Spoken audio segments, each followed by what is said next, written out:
ሰላም ጤና ይስጥልን ክብራትና ክብራን እንደምናላችሁ ስፖርታዊ ጉዳዮቻችን ተጀምሯል። ቤስት ስፖርት ላይ ትገኛላችሁ። የእንግሊዝ ፕሪሚየር ሊግ 30ኛ ሳምንት ከነገ ጀምሮ የሚጠበቁ ትልቅ ጨዋታዎች አሉ።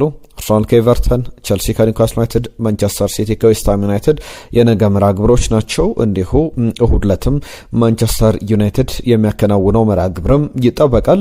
በእነዚህ ጨዋታዎች ላይ ከአስቶን ቪላ ጋር ይጫወታል ዩናይትድ። ሊቨርፑል ከቶትናም የእሁድ መርሃ ግብሮች ናቸው። አንዳንድ ነጥቦችን ብቻ በየቡድኖቹ በየጨዋታዎቹ ላይ እናነሳለን። ከዛ ማለፍ ብለን ግን ሌሎች የምናነሳቸው በርከት ያሉ ጉዳዮች አሉ። ከአውሮፓ ቻምፒየንስ ሊግ ጋር በተያያዘ ጃኦ ፔድሮ ባለፈው የሰራው ስህተት ነበር። ከፓሪስ ሳን ዠርመን ጋር በተያያዘ አሁን አዳዲስ የወጡ ሪፖርቶች አሉ። የአውሮፓ ቻምፒየንስ ሊግ የመጀመሪያው ዙር ከተጠናቀቀ በኋላ የራውንድ ኦፍ 16 የጥሎ ማለፍ ዙሩ የመጀመሪያ ጨዋታዎች ከተደረጉ በኋላ ማን ለአሸናፊነት ይገመታል? አዳዲስ የወጡ ቁጥሮች አሉ። እነሱንም የነገርናችሁ እንቆያለን።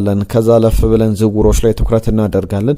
ማንቸስተር ዩናይትድ እና አርሰናል የሚፈልጉት የአማካኝ ስፍራ ተጫዋች አለ። በተለይ ደግሞ ሃርሊንግ ብራውት ሃላንድ ወደ ባርሰሎና የሚሉ ጉዳዮች ጠንክረው እየተሰሙ ይገኛሉ። የሃርሊንግ ብራውት ሃላንድ ወኪል ራፋኤል ፒያሜንታ የሰጠችው አስተያየት አለ። እሱንም የነገርናችሁ እንቆያለን። ከአርሰናል ጋር በተያያዘ የሊቨርሜንቶ ዝውውር ጉዳይን አዳዲስ የወጡ ጉዳዮች አሉ። ከማንቸስተር ዩናይትድ የአሰልጣኝ ቅጥር ጉዳይ ጋርም በተያያዘ እነ ዋይኒ ማርክሮኒ የሰጡት አስተያየት አለ። እንዲሁም ማንቸስተር ዩናይትድ ምን አይነት ዴታዎችን እየተጠቀመ ይገኛል በዝርዝር የምንመለከታቸው ጉዳዮች ናቸው። በቻላችሁት በያላችሁበት አብራችሁን ቆዩ፣ አብሮነታችሁን አሳዩን፣ መልእክቶቻችሁን ጻፉልን። የእናንተ በርከት ያሉ መልእክቶች ትናንትና መጥተውልናል። መልሰን ሀሳብ አስተያየቶቻችሁን ወደ እናንተ የምናቀርብን የሚሆን ወደ በኋላ ላይ እንመለስበታለን። ሁሌ የምናስታውሳችሁ ነገሮች አሉ። ቪዲዮቻችን ላይክ አድርጋችሁ ጀምሩ። ያለ እናንተ ላይክ፣ ያለ እናንተ ድጋፍ፣ ያለ እናንተ አስተያየት ምንም አይነት እድገቶችን አናመጣምና በምንሰራው ልክ እንግዲህ አድናቆታችሁን፣ ሀሳብ አስተያየቶቻችሁን እንደዚህ ነገሮች ይሻሻሉ የምትሏቸውን ነገሮችም አካፍሉን። አስቀድመን ጥቂት ነጥቦችን እናንሳ። የ30ኛ ሳምንት የእንግሊዝ ፕሪሚየር ሊግ ቅድም እንዳልኩት ነው ከነገ ጀምሮ በተለይ ተጠባቂ ጨዋታዎች አሉ። ነገ ምሽት ላይ 2:30 ላይ በተመሳሳይ ሰዓት አርሰናል ከኤቨርተን በኤምሬትስ ስቴዲየም፣ እዛው ለንደን ላይ ቼልሲ ከኒውካስል ዩናይትድ በስታንፈርድ ብሪጅ ይጫወታሉ። ምሽት 5 ሰዓት ላይ ዌስትሃም ዩናይትድ ከማንቸስተር ሲቲ የሚያደርጉት መርሃ ግብር ተጠባቂ መርሃ ግብሮች ናቸው። ለሁሉም ቡድኖች በጣም አስፈላጊ መርሃ ግብሮች ናቸው የሚደረጉት። ማንቸስተር ዩናይትድ ከአስቶን ቪላ እሁድ 11 ሰዓት ላይ፣ እንዲሁም ደግሞ ሊቨርፑል ከቶትናም 1:30 ሲል እሁድ የሚደረጉ ጨዋታዎች ናቸው። በዚህ መሃል ለምሳሌ የአርሰናል የቻምፒየንስ ሊግ ተጋጣሚ ባየር ሌቨርኩሰን ነገ 11:30 ላይ ከባድ ጨዋታ ከባየር ሙኒክ ጋር ያከናውናል። ሌሎቹም ቡድኖች አሉ። ለምሳሌ ሪያል ማድሪድ ከኤልቼ ጋር ነው የሚጫወተው። እነ ባርሰሎና ደግሞ እሁድ ዕለት ይጫወታል። ባርሰሎና ከሳቪያ ጋር 12:15 ሲል የሚጀምር ጨዋታ ነው። ስለ ጨዋታዎቹ አንዳንድ ነጥቦች እናንሳ። በተለይ ደግሞ ከፕሪሚየር ሊጉ ጨዋታዎች ጋር በተያያዘ ሊነሱ የሚገባቸው ነጥቦች አሉ። አንደኛው በሊጉ መሪ አርሰናል በኩል ቡካዮ ሳካን መጠቀም አለበት ወይስ ደግሞ አሁንም መቀጠል ያለበት በኖኒ ማዱዌኬ ነው? ብዙ ጥያቄዎች አሉ። የእናንተን ሀሳብ ሲላኩልን አሁን ኖኒ ማዱዌኬ ከቡካዮ ሳካ ቀድሞ መሰለፍ አለበት ወይ የሚለው ጥያቄ እያነጋገረ ይገኛል። ወይም ደግሞ ቡካዮ ሳካን ቅርብ ሳምንታት ላይ ሲሞክረው እንደነበረው ወደ 10 ቁጥር ቦታ ላይ አስገብቶ ኖኒ ማዱዌኬን አኮሞዴት ለማድረግ ኖኒ ማዱዌኬን ለማሳለፍ ለኖኒ ማዱዌኬ እድል ለመፍጠር ሁለቱንም በአንድ ላይ ለመጠቀም በማሰብ ሳካን 10 ቁጥር ላይ ኖኒ ማዱዌኬን የዚህ የቀኝ መስመር ያጥቂ ቦታ ላይ ልንመለከተው እንችላለን የሚለው በጣም ትልቁ ጥያቄ ነው። ነገር ግን እናንተ ምን ትመርጣላችሁ? ሀሳብ አስተያየቶቻችሁን ላኩልን። እንደኔ ግን ለምሳሌ አንዳንድ ጊዜ ይነሳል ኤበሬቼዜ ሲሰለፍ ኤበሬቼዜ በጣም ቶፕ ባለመሆኑ ምክንያት ምናልባት ማርቲን ኦዴጋርድ ቢኖር ተብሎ ይታሰባል። ማርቲን ኦዴጋርድን በሚሰለፍበት ጊዜ ኤበሬቼዜ ቢሞከር ብለው ያስባሉ አርሰናል ደጋፊዎች። ያ ተመሳሳይ ነገር በኖኒ ማዱዌኬና ቡካዮ ሳካ በሊያንድሮ ትሮሳርድ እንዲሁም ደግሞ በጋብሪኤል ማርቲኔሊ በኩል ተመሳሳይ ነገሮች እየተመለከተን እንገኛለን። ምናልባት ተከላካይ ቦታ ላይ እንደዚህ አይነት አጠራጣሪ ነገሮች የሉም። አማካኝ ስፍራ ላይ እነማን እንደሚሰለፉ ዴክላን ራይስ፣ ዙቢሜንዲ የማይነኩ ተጫዋቾች እንደሆኑ ተመልክተናል። ከአርሰናል ጋር በተያያዘ ያ ይጠበቃል። ከኤቨርተን ጋር የሚያደርገውን ጨዋታ በተመለከተ ነገ በዝርዝር እንመለስበታለን። አርሰናል ከኤቨርተን ምሽት 2:30 ላይ የሚደረግ ነው። በተመሳሳይ ቼልሲ ከኒውካስል ዩናይትድ ዩናይትድ ይጫወታሉ። ሊያም ሮዜነር አሁን በዚህኛው ጨዋታ ላይ ማንን ይጠቀማሉ? ፊሊፔ ጆርገንሰን መሰለፍ አለበት ወይስ ደግሞ ሮበርት ሳንቼዝ መቀጠል አለበት? በውድድር አመቱ ላይ አብዛኞቹን ጨዋታዎች ላይ ሲሰለፍ ነበር። እንደኔ ፊሊፔ ጆርገንሰን ይቀጥላል ብዬ አስባለሁ። አንደኛ ከተጫዋቹ ጋር በተያያዘ ለምሳሌ አሰልጣኝ ሊያም ሮዜነር ቪላ ጨዋታ ጋር በተያዘ ሲያነሱት ነበር አንድ ሀሳብ። የቪላን ጨዋታ እንድናሸነፍ ያደረገን እኮ ፊሊፔ ጆርገንሰን ነው። በእግሩ በመጫወት በጣም ጥሩ ኳሊቲዎች አሉት። ሾት ስቶፐር ደግሞ የሚባለው ሮበርት ሳንቼዝ ነውና ኳሊቲዎቻቸው ይለያያሉ።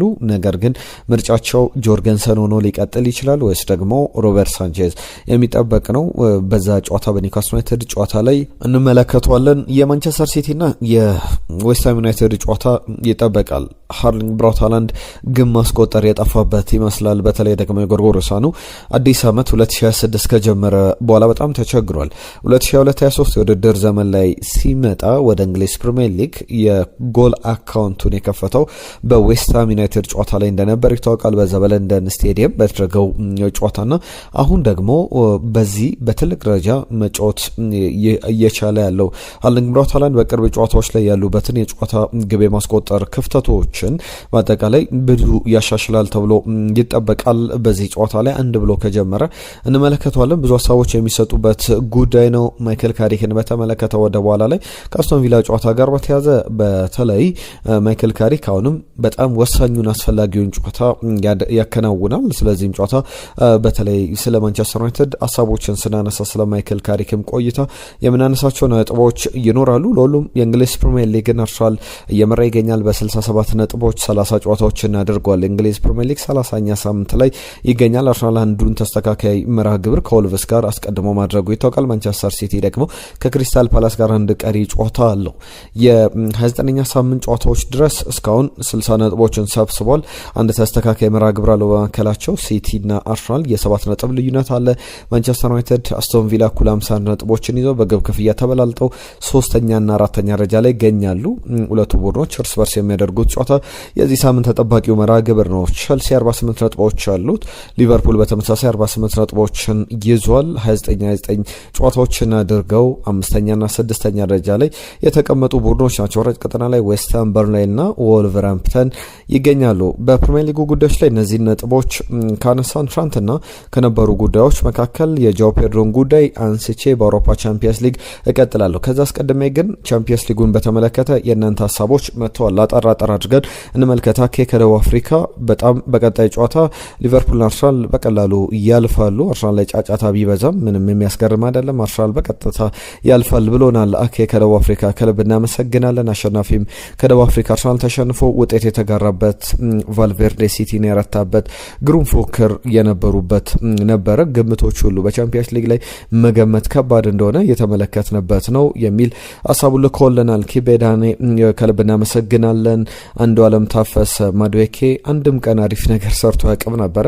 ገና ለመጀመሪያ ጊዜ አሪፍ ነገር ያቺ ፔናልቲ ዋጋ አላት ብሎናል። አንዱ አለም ታፈሰ ከልብ እናመሰግናለን ስለ ጻፍክልን መልእክት። ሙልጌታ ከደቡብ አፍሪካ የዘውትር አድማጫችን ነው። በእውነት ማድሪድ አኩርቶኛል ብሎናል። ማድሪድ የዩናይትድ የእናቱ ልጅ ነው፣ ሲሸነፉ ይከፋኛል ብሎናል። ያመኛልም ጭምር ነው ያለን።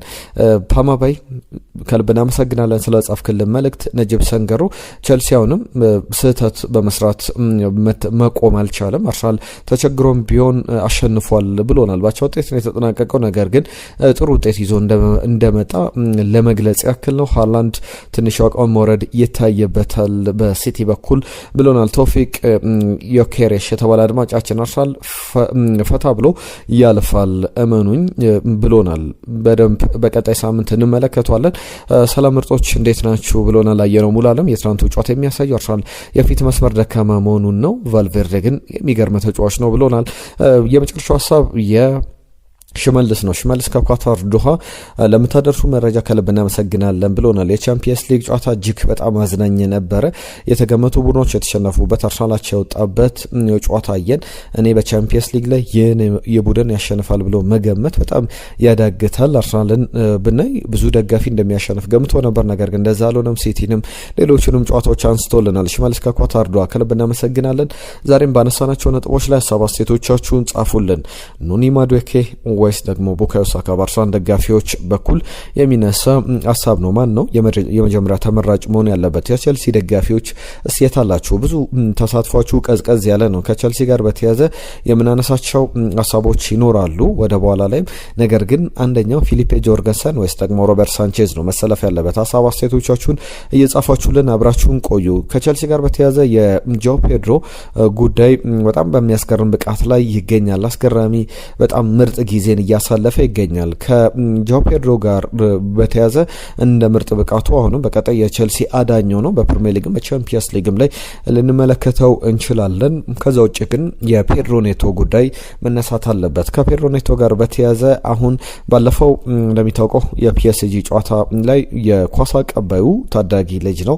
ኳሷን ይዞ ማቀበል አልፈለገም። በተለይ በዛው አጋጣሚ ላይ ገና ፔድሮ ኔቶ ወደዚህ ወደ ኳስ አቀባዩ ከመጠጋቱ በፊት ሉዊስ ኤንሪኬ በእጁ ተረጋጋ የሚል ምልክት እየሰጠው ነበር ለኳስ አቀባዩ። ኳስ አቀባዩ ደግሞ ባላየ ወደዛ ዞሮ ፔድሮ ኔቶን እንግዲህ ስሜታዊ አድርጎ ነበር ጨዋታው እንዲዘገይ ለማድረግ ሲሞክር ነበር። ፔድሮ ደርሶ ገፍትሮት ያም ኳስ አቀባይ ወድቆ ነበረ። ፔድሮም ኳሱን ለመጀመር ጥረት በሚያደርግበት ሰዓት ላይ ግርግር ተፈጥሮ ነበረ። ከዛ በኋላ እንግዲህ በዳኛው በኩል በዛ በጨዋታ ላይ በቀጥታ ምንም አይነት ካርድ አልሰጡትም። እንዴት እንዳለፉትም የሚያስገርም ነው። 35 ጊዜ ይቅርታ ብየዋለሁ። እኔ እንደዚህ አይነት ሰው አይደለሁም። በጣም የሞቀበት ሰዓት ላይ ነበረ በዛ ጊዜና ይቅርታ ጠይቄዋለሁ። 35 ጊዜ ይቅርታ ጠይቄዋለሁ። ማሊያን ሰጥቼዋለሁ። በተለይ የኔ ፍሬንች ጥሩ አይደለምና ቪቺኒያን ጠርቼ ይቅርታ እንዲለውም ነግሬዋለሁ በሚል ነገሩን አስተያየቱን ሰጥቶ ነበረ ከጨዋታው መጠናቀቅ በኋላ። አሁን ግን የአውሮፓ እግር ኳስ ማህበር የስነ ምግባር ጥሰት ተከስቶ ከሆነ በሚል ምርመራ እያደረገ ይገኛል። ምናልባት ፔድሮ ኔቶ ቅጣት ሊተላለፍበት ይችላል፣ ጨዋታዎችን ሊቀጣ ይችላል የሚሉ ጉዳዮችን ሰምተናል።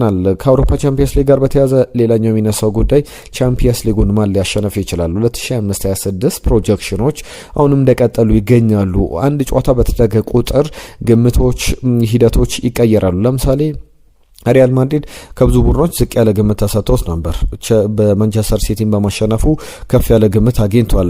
ሌሎቹም ቡድኖች ለምሳሌ የማለፍ እድላቸው ስለጠበበ ዝቅተኛ ግምት የተሰጣቸው ቡድኖች አሉ። ነገር ግን አርሰናል አሁንም ባቸው ውጤት ቢያጠናቅቅም ወደ ባየርና ወደ ጀርመን ኤዶ ባየር ሌቨርኩሰንን ገጥሞ ነበረ። 1-1 ነበር የተጠናቀቀው። 28% ቻምፒየንስ ሊጉን የማያሸነፍ ቅድሚያ ግምት አግኝቷል። አታላንታን 6-1 ያሸነፈው ባየር ሙኒክ 22% ማሸነፍ ቻምፒየንስ ሊጉን ግምት አግኝቷል።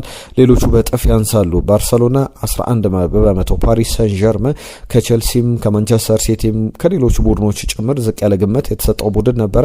ቼልሲን 5-2 ካሸነፈ በኋላ 11% የማሸነፍ ቅድሚያ ግምት አግኝቷል። ሪያል ማድሪድ 8%፣ አትሌቲኮ ማድሪድ 6%፣ ሊቨርፑል እንደሚያልፍ በጣም ሰፊ ግምት እየተሰጠው ይገኛል። 5% የማሸነፍ እድል ያለው ቻምፒየንስ ሊጉን። ኒውካስል ዩናይትድ፣ ማንቸስተር ሲቲ፣ ቦዶ ግሊምት፣ ባየር ሌቨርኩሰን 2% የማሸነፍ ቅድሚያ ግምት ተሰጥቷቸዋል የሚሉ ዘገባዎችን ተመልክተናል። ለሁሉም እነዚህ የሚነሱ ጉዳዮች ናቸው። ማንቸስተር ዩናይትድ ቤት አንዳንድ ነጥቦችን እናንሳ። ከአሰልጣኝ ቅጥር ጋር በተያያዘ ዝውውሮችንም በተመለከተ እያነሳን እየነገርናቸው የምንቀጥላቸው ጉዳዮች አሉ። ከዛ በኋላ የኤርሊንግ ብራውት ሃላንድን ጉዳይ እናስከትላለን። ከማንቸስተር ዩናይትድ ጋር በተያያዘ ዋይኒ ማርክሩኒ እንደማስበው ይላል ማንቸስተር ዩናይትድ የቻምፒየንስ ሊግን ቦታ ይዞ የሚያጠናቀቅ ከሆነ አሰልጣኝ ማይክል ካሪክ ኃላፊነቱን ዴፊኒትሊ ይላል በእርግጠኝነት በዛ ፖዚሽን ላይ ራሱን ያገኛል፣ ኃላፊነቱን ያገኛል ብዬ አስባለሁ በቋሚነት ይላል። ከማንቸስተር ዩናይትድ ጋር በተያያዘ ብዙ የማንቸስተር ዩናይትድ ደጋፊዎች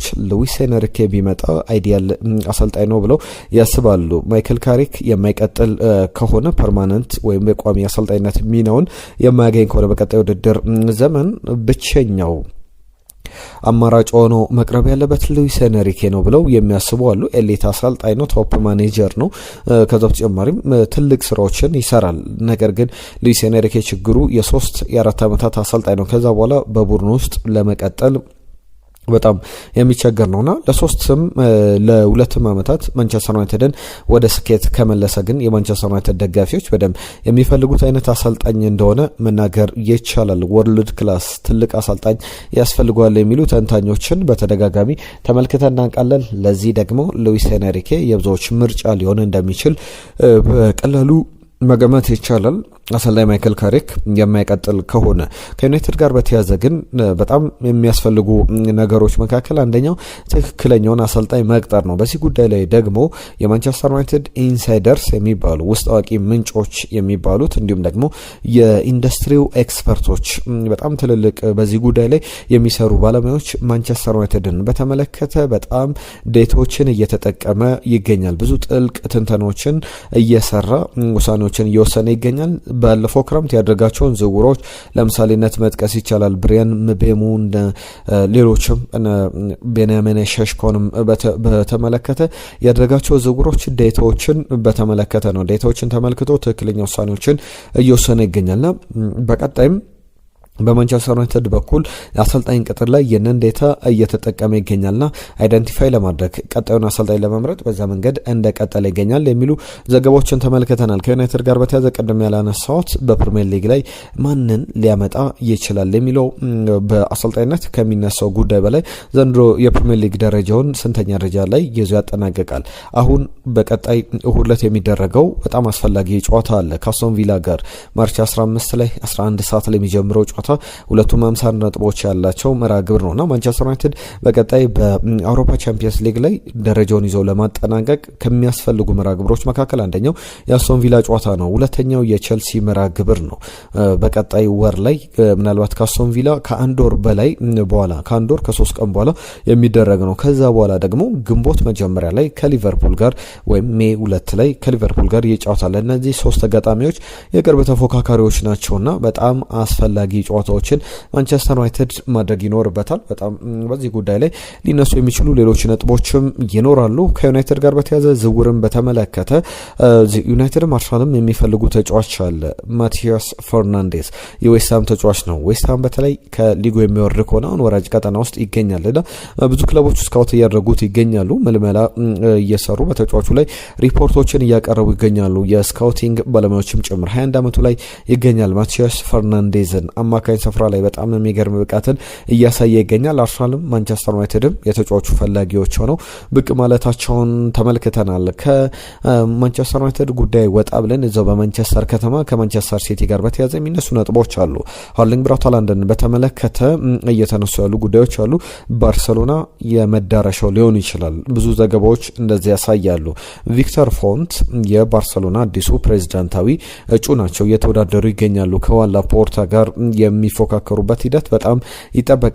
በጣም በግልጽ ተናጋሪያቸው ኃይለኛ የሚባሉ ፕሬዝዳንት ይሆናሉ ተብሎ ይጠበቃል ኃላፊነቱን የሚያገኙ ከሆነ። ነገር ግን ሰፊ ድል አሁንም ለዋን ላፖርታ ነው። ቪክተር ፎንት በቅርብ ጊዜያት ላይ ተወዳድረውም የተሸነፉበት አጋጣሚ በባለፈው የባርሰሎና ፕሬዝዳንታዊ ምርጫ ላይ የሚታወቅ ነው። አሁን እሳቸው ምንድነው የሚሉት? ብዙ ጊዜ በስፔን ፕሬዝዳንታዊ ምርጫ ከመደረጉ በፊት የሚደረጉ ነገሮች አሉ። ለምሳሌ ፍሎሬንቲኖ ፔሬዝ ወደ ሪያል ማድሪድ 2009 በፊት ከመምጣታቸው በፊት አንድ ነገር አድርገው ነበረ። ሉዊስ ፊጎን ከባርሰሎና አመጣለሁ ብለው ሉዊስ ፊጎን እንዳሉትም ከባርሰሎና የማይታሰብ ዝውውር አድርገው ነበር። አሁንም ቪክተር ፎንት ሃርሊንግ ብራውት ሃላንድ ስፔንን ይወዳል። ወደ ባርሰሎና ደግሞ እኔ ኃላፊነቱን ከተረከብኩ በካታላኑ ክለብ ሃርሊንግ ብራውት ሃላንድን ያንን የ9 ቁጥር መለያ ለብሶ ትመለከቱታላችሁ የሚል አስተያየታቸውን ሰጥቷል። ባለፈው የሲቲ ስፖርቲንግ ዳይሬክተር ወደ ማድሪድ ከተማ መጥቶ ነበረና በዛን ወቅት ቪክተር ፎንት እንዳገኙት የሚያሳዩ ዘገባዎችን ተመልክቻለሁ። ሁጎ ቪቪየን የማንቸስተር ሲቲ ስፖርቲንግ ዳይሬክተር ነውና ወደ ማንቸስተር ሲቲ ቡድን ተከትሎ የጨዋታውን ለመታደም ወደ ማድሪድ ከተማ በሚያመራበት ጊዜ በጋራ በአንድ ሆቴል ተገናኝተው ውይይት አድርገዋል። ብዙ ጊዜ ክለቦች ዝውውሮችን ከማድረጋቸው በፊት እድሎችን ያጠናሉ። ለምሳሌ የማይሸጥ ተጫዋች የለም። ነገር ግን የማንቸስተር ሲቲ ዲማንድ ምንድነው? ማንቸስተር ሲቲ ለሃርሊንግ ብራውት ሃላንድ ዝውውር ምን ያክል ገንዘብ ይጠይቃል በሚለው ላይ ክለቦች አስቀድሞ ዝውውሩን ከማድረጋቸው ሌሎች ፋይናንሻል ነገሮችን ከማመቻቸታቸው ይፋዊ ጥያቄም ከመጠየቃቸው በፊት እንደዚህ ባክግራውንድ ቼክ ያደርጋሉ። ከዛ በተጨማሪም ቀለል ያለ መጀመሪያ ንግግሮችን ያደርጋሉና እንደዚህ አይነት ንግግር እንዳደረጉ በፕሬዝዳንታዊ ምርጫ ካሸነፍኩ ሃርሊንግ ብራውት ሃላንድን አመጣለሁ እያሉ ይገኛሉ። ነገር ግን በዚህ ጉዳይ ላይ የሃርሊንግ ብራውት ሃላንድ ወኪል የሆነችው ራፋኤላ ፒያሜንታ የምትባል ወኪል አለች። በጣም ሱፐር ኤጀንት ከሚባሉ ትልልቅ ወኪሎች መካከል አንዷ ናት። በሚኖ ራዮላ ስር ትሰራ ነበረ። ሚኖ ራዮላ ህይወቱ ካለፈ በኋላ ትልልቅ ተጫዋቾችን በወኪልነት ይዛ እንደቀጠለች ትገኛለች። አሁን በዮርጌ ሜንዴስ ደረጃ የምትገኝ ባለሙያ ናት ይባላል እና እቺ ባለሙያ የኤርሊንግ ብራውት ሃላንድ ወኪል ናት። ራፋኤላ ፒያሜንታ ምንም አይነት ለባርሴሎና ክብር አለን፣ በባርሴሎና ፍላጎትም በሚነሳው ነገር ላይ አድናቆትም አለን፣ አድማየር እናደርጋለን፣ ሪስፔክት እናደርጋለን ትላለች። ነገር ግን ከባርሴሎና ጋር ምንም አይነት ግንኙነት በኤርሊንግ ብራውት ሃላንድ በኩል በባርሴሎና ማኔጅመንት በኩልም ወደ ሁለቱ ክለቦቹና ባርሴሎናን ተጫዋቹን የሚያገናኝ ምንም አይነት ድርድር እስካሁን አልተደረገም በሚል የምታስቀምጣቸው ነገሮች አሉ። ሌላኛው ጉዳይ የቲኖ ሊቨርሜንቶ ጉዳይ ነው። ወደ አርሰናል ሊመጣ ይችላል። ዴሊ ቴሌግራፍ ይዞት የወጣው ዘገባ ነው። የ3 ዓመቱ የኒውካስል ዩናይትድ ተከላካይ ነው። 2028 ድረስ ውላለው። በሚያስገርም ሁኔታ በማንቸስተር ሲቲም የሚፈለግ ነው። እስከ 60 ሚሊዮን ፓውንድ ድረስ ይገመታል። ከዚህ ጋር በተያዘ አርሰናል አንዳንድ ጥያቄዎች አሉ። ተጫዋቹ ቢመጣ ምን ጥቅም ይዞ ሊመጣ ይችላል? ከዛ በተጨማሪ እንዴት ሊሆን ይችላል? 23 ዓመቱ ላይ ይገኛል። ተጫዋቹ አዲስ ኮንትራት እንዲቀርብለት ከዝውውር መስኮቱ በኋላ ንግግር ያደርጋል ተብሎ ሲጠበቅ ነበር። እስካሁን ንግግሮች አልተጀመሩም። እስከ 2028 ድረስ የሚያቆይ ግን ውል አለውና በማርኬት ቫሊዩ ትንሽ መጠነኛ ዝቅ ያለበት ነው። ምክንያቱም ደግሞ ከተጫዋቹ ጋር በተያያዘ በጉዳት ዘንድሮ ብዙ አልተመለከትነውም። 32 ሚሊዮን ፓውንድ ተከፍሎበት ከሳውዛምተን ነበር የመጣው። የቸልሲ አካዳሚ ውጤት ነው። ቸልሲ በወቅቱ በቋሚነት የማስፈረም መብትም እንደነበረው ይታወቃል። ሊቨርሜንቶን በተመለከተ ስኬታማ ተጫዋች ነውና ምናልባት በመስመር ተከላካዮች በኩል ሁለተኛ ውዱ ተከላካይ ከዛ በላይ ከ60 ሚሊዮን ፓውንድ በላይ ከተከፈለበት ደግሞ ትልቁ የመስመር ተከላካይ ብዙ ክፍያ የወጣበት የመስመር ተከላካይ ሊሆን ይችላል። ነገር ግን በተጫዋቹ በኩል የጉዳት ታሪኮቹ በጣም የሚያሳስቡ ናቸው። ብዙ ጊዜ በጉዳት ብዙ ጨዋታዎች ያመልጡታል። 11 ጨዋታዎችን ብቻ ነው ዘንድሮ በሁሉም ውድድሮች ላይ በቋሚ በመጀመሪያ አሰላለፍ ላይ እየተሰለፈው። ከዛ በተጨማሪ ባለፈው ከጉዳት በኋላ ባርሴሎና ከኒውካስል ባደረጉት የቻምፒየንስ ሊግ ጨዋታ ላይ ተቀይሮ ገብቷልና የጉዳቱ መጠን ለአርሰናል ትንሽ ወደ ኋላ እንዳይመልሱ ያሰጋል እንጂ ሌሎች ነገሮች እንደተጠበቁ ናቸው የሚሉ ጉዳዮች ወጥተዋል። ከዩቬንቱስ ጋር በተያዘ ሮበርት ሌቫንዶቭስኪ ጉዳይ ይነሳል። ኤሲ ሚላንና ዩቬንቱስ ተጫዋቹን ፈላጊዎች ሆነው ብቅ ብሏል። በባርሴሎና እንግዲህ 115 ግቦችን አስቆጥሮ 23 ለግብ የሆኑ ኳሶችን አቀብሏል። 180 ጨዋታዎችን አድርጎ በባየር ሙኒክ የነበረው ድንቅ ጊዜን ይተውሳል። እድሜው በጣም ገፍቶም አሁንም በትልቅ ክለቦች ይፈልጋል። 37 ዓመቱ ላይ ይገኛል። ከዚህ በኋላ በባርሴሎና ይቀጥላል ተብሎ አይጠበቅም። ከቸልሲ ጋር በተያዘ አሁንም የኤንዞ ፈርናንዴዝ ጉዳይ ወደ ፓሪስ ሰን ዠርመን ሊሄድ ይችላል የሚሉ ተደጋጋሚ ዘገባዎችን እየተመለከተ እንገኛለን። ምን ያክል ጠንካራ ነው የዝውውሩ ጥያቄ ፓሪስ ሰን ዠርመን በተለይ ቪቺኒያን በሪያል ማድሪድ የሚነጠቅ ከሆነ ቪቺኒያ በፓሪስ ደስተኛ ነኝ እያለ ይገኛል። ነገር ግን እንደዚህ አይነት ነገሮችን የማቀዝቀዝ አይነት አስተያየቶች ሊሰጡ ይችላሉ። ከዛ ውጪ ግን ባሉ ሂደቶች ቪቺኒያም ሆነ ሌሎች ተጫዋቾችን በተመለከተ አዳዲስ ጉዳዮች የሚወጡ ከሆነ ቪቺኒያ የሚለቅ ከሆነ የኤንዞ ፈርናንዴዝ ጉዳይ መዳረሻው ፓሪስ ሰን ዠርመን ሊሆን ይችላል የሚሉ ዘገባዎች በደንብ ጠንከር ብለው መሰማታቸውን ቀጥሏል። ለሁሉም እነዚህ የዛሬ ጉዳዮቻችን ናቸው። ለሰጣችሁን ጊዜ ለአብሮነታችሁ ከልብ እናመሰግናለን። ሁሌ የምናስታውሳችሁ ነገሮች አሉ። ቪዲዮቻችን ላይክ አድርጋችሁ ጀምሩ። ያለናንተ ላይክ፣ ያለናንተ ድጋፍ፣ ያለናንተ አስተያየት ምንም አይነት እድገቶችን አናመጣምና በምንሰራው ልክ እንግዲህ አድናቆታችሁን፣ ሀሳብ አስተያየቶቻችሁን እንደዚህ ነገሮች ይሻሻሉ የምትሏቸውን ነገሮችም አካፍሉን። ለሁሉም ለዛሬ በእነዚህ ጉዳዮች ላይ ቆየታለን። አብራችሁን ስለነበራችሁ ከልብ እናመሰግናለን። ጤና ይስጥልን።